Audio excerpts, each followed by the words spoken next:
So sure enough, while I was editing last week, I got the rune limbs drop. Of course. It was on kill 33, so just over double drop. But not too bad. And there's the rune crossbow. Perfect.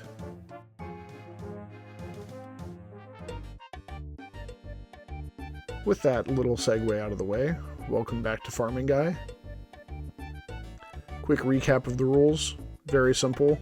None of my skills can exceed my farming skill level. That's it.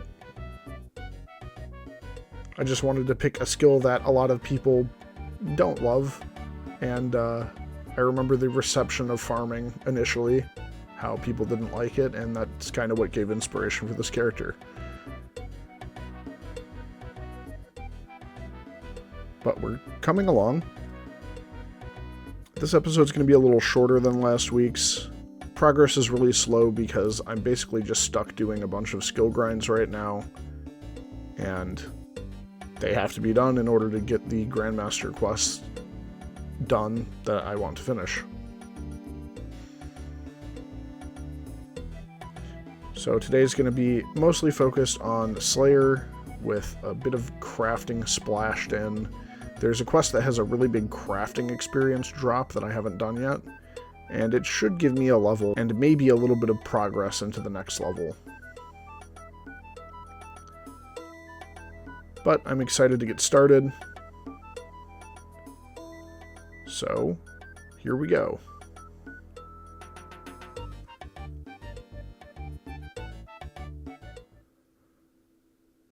Before I get into anything major, I just had a bunch of dragon bones in my bank that I wanted to get rid of, so I spent a little bit of time at the Ectofuntus. I got up to 60 prayer, and I got a little further as well. Didn't get the level, but I'm pretty close to 61 prayer, so nothing major here, but it definitely helps because every prayer level is a little bit worse than allowed to be at prayer flicking. Okay, I need to get something done. I think I'm just going to do this mini quest over here, Family Pest. It's very expensive, but I have 500,000 gold, and what am I good at if not spending all of my money the instant I find it? So, I'm just going to do that. There's a lot of just wandering around for that quest, so I'm going to cut it down, but yeah. Here I go. Okay, that is that quest complete. Not really much of a quest, more of an extortion, but I can at least get the other 2 pairs of gauntlets, so I really don't care about the steel gauntlets. They don't do anything at all, but the chaos gauntlets might help a little bit. Well, maybe not though, because I think the Barrow's gauntlets might just be better since they give a good magic bonus, but it's possible. It's possible. It's worth checking out at least. Might make the kills on the steel dragons and the mithril dragons just a little bit faster, which that might help. This quest really was just a massive waste of money, but who cares? It's done now. See, what else can I clean up here? Barrier Soul. I could probably clear that up. I've taken to adding Hepspori to my farming run. I either do it right at the start, or if the bulb isn't done yet, I check on it when I come back. And if it's done, then I can run in there and get a quick KC on it. The mechanics are starting to sink in for me. I'm really only taking a bunch of damage because the protection prayer doesn't fully protect from the damage you take. But that's alright. I'll get better, and I'll also get some better armor eventually.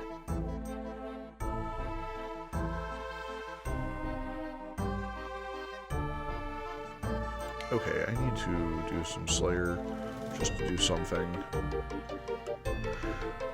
Pretty sure my current task is one that I really don't like. I think I just kind of left it for now.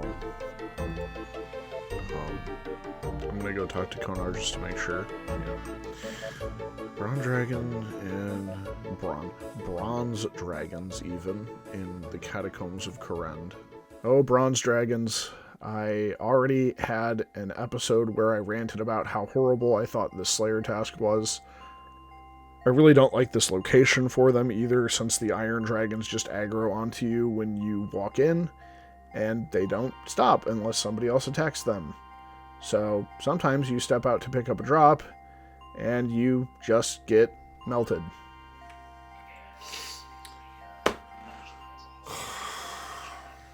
Yeah. Really annoying. I kind of wish the dragons had a different aggro scheme because it just doesn't make any sense. Killing them here is really difficult. I guess if I had a multi-cannon it might be a little bit easier, but even then I'd still have to worry about putting cannonballs in it all the time, and then I step back out, and then I get ganked by the iron dragons, so it's just not a very good area, and I try to avoid it when I can. Alright, as always, that task was awful. I never want it again. I'm hoping I don't get bronze dragons ever again. I had a few more tasks. First one here are the ice slimes in Varlamore. I really like this task. It's pretty chill. I can usually pull up a video on YouTube or something while I prayer flick. So it's not bad. I also had black demons that are going to be shown next. There was a really nice safe spot for those, so I just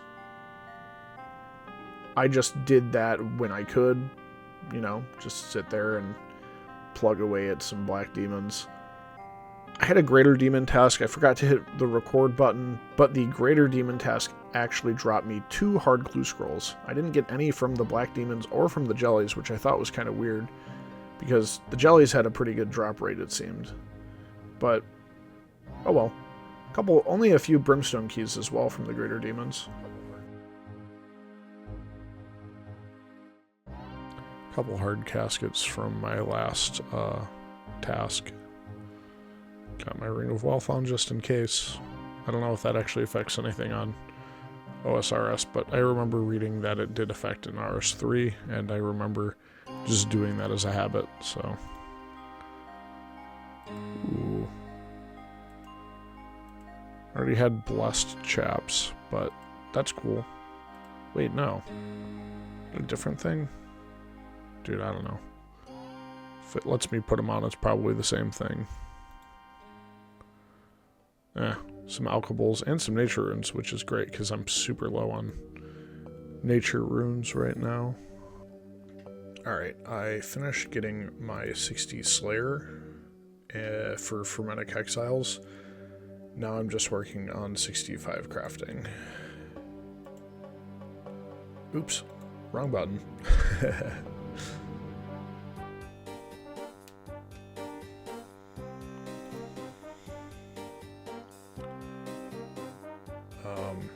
Where's the correct button? There it is.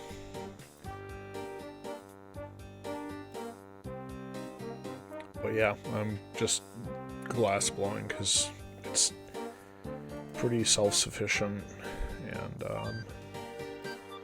it's not going to break the bank.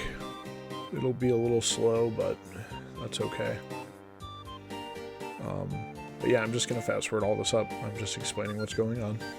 This is the run at 100 times speed. Basically, I buy the raw components from the trader, I make the glass, and then I run towards the general store while I turn all of the molten glass into lantern lenses. I think there might be faster crafting experience pathways for me to take, but this is very consistent and it doesn't break my bank.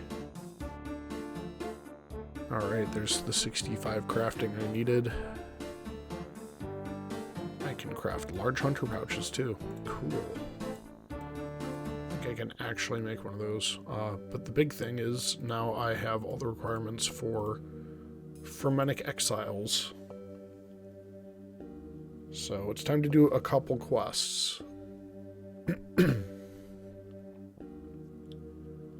Let's get ready for that.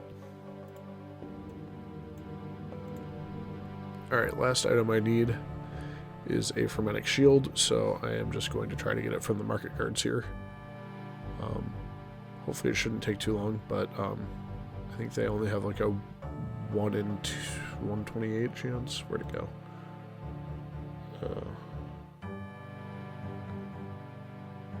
Fermentic Shield. Where'd it go? There it is. Yeah, from a market guard, 1 in 128. So it might take a minute, but no, it's easier than trying to find the NPC in the Waterbirth dungeon, and it's also a lot easier than killing Dagonoths, so this should work eventually. Okay, well it only took me 22 kills to get my Fermentic Shield. Lovely. Now I can continue doing the quest. Because I've got everything I need. Alright, I think I'm probably just going to do a voiceover for most of this, so I'll just go through, follow the guide. You start this quest by talking to Brunt the Chieftain in Relica and asking him if he has any quests for you. He says there is a minor disturbance by the sand pit a bit north of the Long Hall and asks you to check it out. Pretty straightforward, nothing major. So let's go check out what's going on in the sand pit.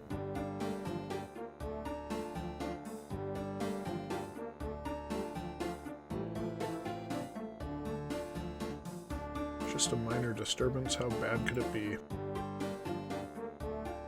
The owner of the house doesn't really seem to know anything either. They're just as clueless as we are, so Shirley wants us to figure it out too. Sand pit. Aha, a basilisk.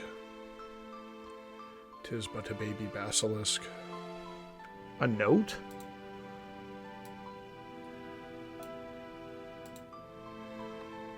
Why would a basilisk have a note? Why would the basilisk have a note addressed to it? They can read? Anyway, we're informed that because of all these weird things going on, a lot of the council thinks that because we are outsiders that have been accepted into the Fermentic people, that there's some kind of bad omen to do with us. So they don't want us around anymore. Yay. We get to leave now.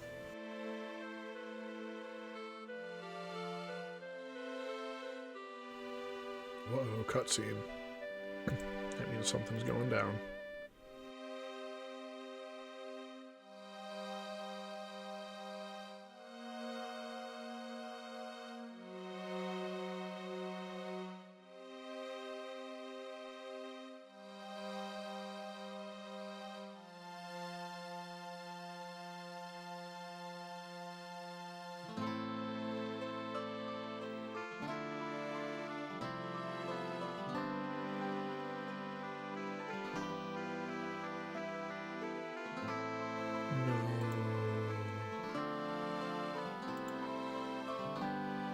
Exile.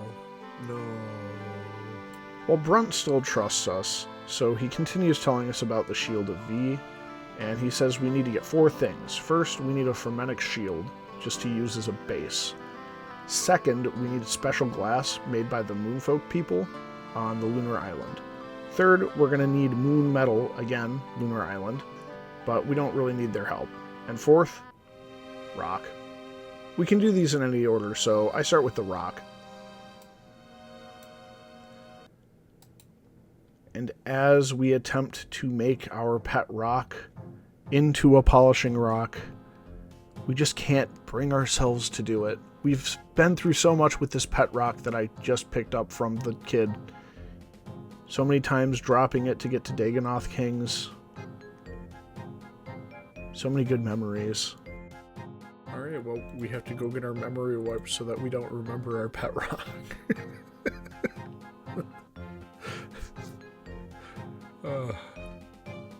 That's goofy. We make our way to Peter the Seer because he's the only one we can think of to help with our problem of memories, so we beg him to remove all the happy memories we had with our pet rock. Otherwise, we would never be able to bring ourselves to do this. Pet rock is just too precious. I'm going to miss those memories. Wait, I'm not even going to remember I had those memories. Oh, that's why we did it. So with our memories gone, we're able to cast the pet rock into the burning hot geyser, and it will come out as a shining stone. Then we make the symbol of V. I was worried we couldn't use the anvils, but we could. And then we take it to the Fossagrim to get it blessed. Alright, off to Lunar Island and finish up the last bit, hopefully. There we go. Alright, use all the parts of the shield together. And now I have the shield.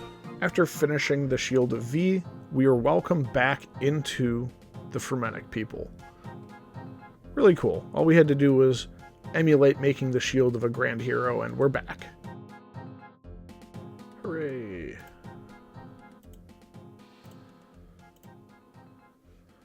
Oh no, basilisks. We gotta go kill the basilisks. Basilisks. There we go. This took a lot longer than I thought it would. The big basilisks have a lot of defense apparently, so it was kind of a pain, but overall, you just kept stabbing them until it told you to stop. There we go. Get to the boats. To the boat.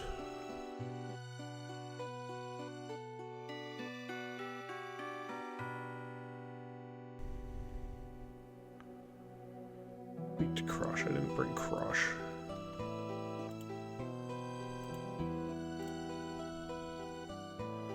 Alright. Attacks with melee and magic, so I'm gonna have to prot magic. Let's set up quick prayers to do magic.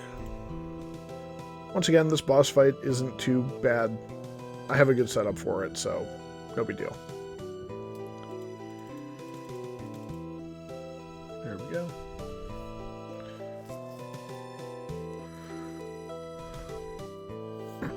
Nice job, Brunt. You got yours too.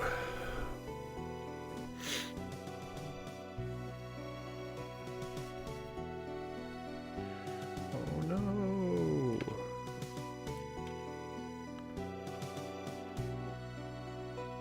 Nom nom nom.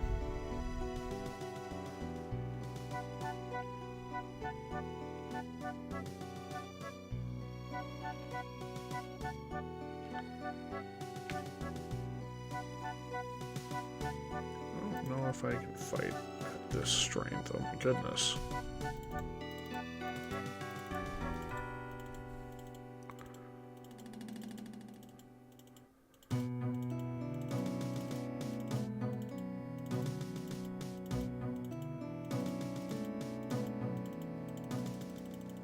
Oh shoot.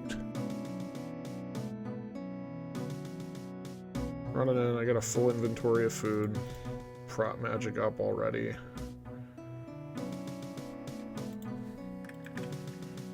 Just have to be more careful this time, I guess. The Jormungand boss fight was much more difficult. I feel like my ping was really bad because it would be really slow to turn me around. Whew. 4 prayer left. Yikes. Alright. 50,000 Slayer crafting and 30,000 Urncraft. So that'll be a couple levels. 62 Slayer. I can kill Wyrms. Awesome. 66 crafting. Can make air battle staves and blue d'hide vambraces. That's excellent. I have so many blue dragonhide that I need to get out of my bank. I can probably elk those bracers for a little bit of cash as well. So, okay, next quest. It's in Miscellanea. Royal Trouble. I think I might just cut Royal Trouble done. I hope you enjoyed this episode.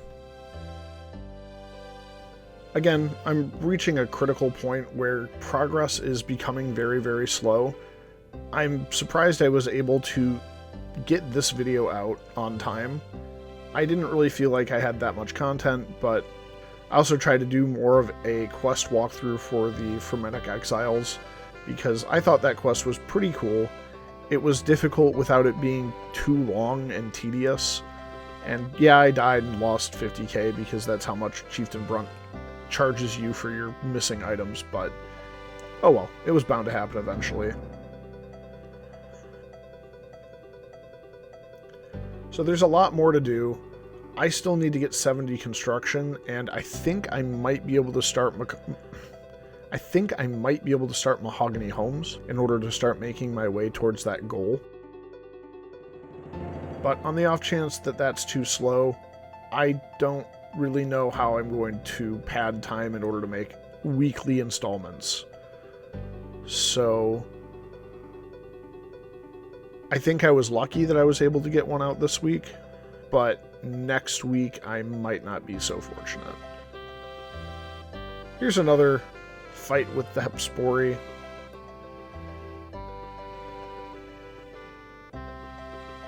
I'm starting to really enjoy the boss, so that's good. But again, I hope you enjoyed your time here. Thanks for watching. If you'd like to follow the adventure, please consider subscribing, because you'll be notified when I put the video up. But I try to put them up on Thursday, so thanks again. Goodbye.